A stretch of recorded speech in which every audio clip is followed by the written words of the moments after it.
appelés à faire grève contre la réforme des retraites jeudi prochain. La grève concerne les secteurs des transports, de l'éducation, de l'énergie, des carburants, des déchets, de l'automobile, des hôpitaux, de la justice et de la police. Bref, le pays risque d'être à l'arrêt le 5 décembre, à noter d'ailleurs aussi que les gilets jaunes comptent se joindre au mouvement. Cette grève vise notamment la réforme des retraites qui prévoit la suppression des régimes spéciaux. En France, les régimes spéciaux de retraite sont des régimes de retraite dont bénéficient des employés de certaines grandes entreprises publiques comme la SNCF et la RATP, ou encore des branches entières comme celles des industries électriques et gazières comme EDF, Engie, etc. Pour faire très simple, ce statut permet de cesser son activité plus tôt et donc de cotiser non pas 43 ans comme c'est la règle, mais moins longtemps. Logiquement, la suppression de ce régime spécial ne fait donc pas plaisir aux employés de ces entreprises. Emmanuel Macron veut ainsi créer un régime universel de retraite pour remplacer les 42 régimes existants actuellement. Cette réforme devrait être votée idéalement à l'été 2020 et entrer en vigueur en 2025. Du coup, la semaine prochaine, jeudi 5 décembre, aura lieu une grève reconductible, c'est-à-dire qui peut être maintenue pendant plusieurs jours, voire semaines. En fait, en réalité, on ne sait pas combien de temps elle va durer. Elle va particulièrement toucher la RATP et la SNCF et risque donc de produire des perturbations majeures au mois de décembre, surtout pendant les fêtes si elle dure jusque-là. À Paris notamment, toutes les lignes de métro, de tramway, de bus et de RER seront paralysées,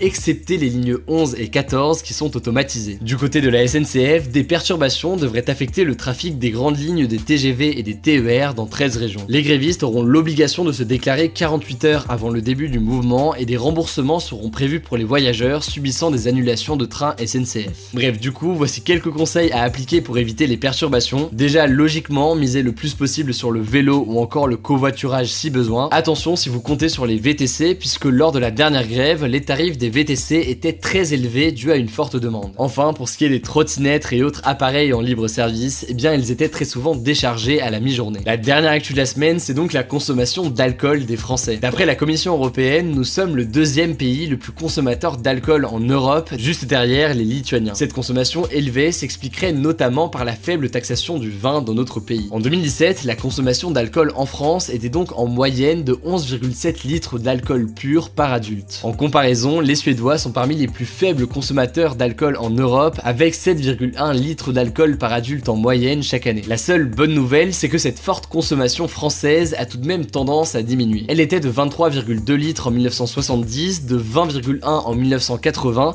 de 15,4 en 1990 et donc de 11,7 litres aujourd'hui. Selon Santé publique France, eh bien un Français sur 10 en boit tous les jours et c'est ces 10% de gros consommateurs qui boivent à eux seuls plus de la moitié de l'alcool vendu en France. A noter tout de même que l'alcool est responsable chaque année de 41 000 morts en France. Mais toujours au sujet de l'alcool, eh bien une polémique a agité le secteur récemment. En fait,